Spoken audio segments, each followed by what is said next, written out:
Yaxshimisan? Ovqatingizni suzib qo'ydim.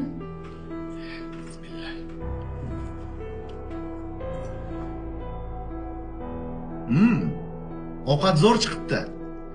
Men sizga makaron yeyish uchun yerga tegmagan edim.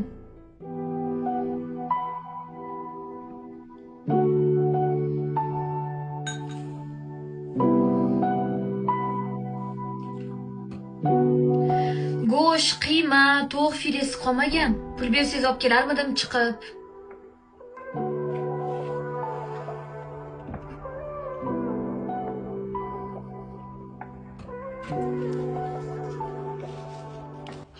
Shuni amallab yetkazib tur.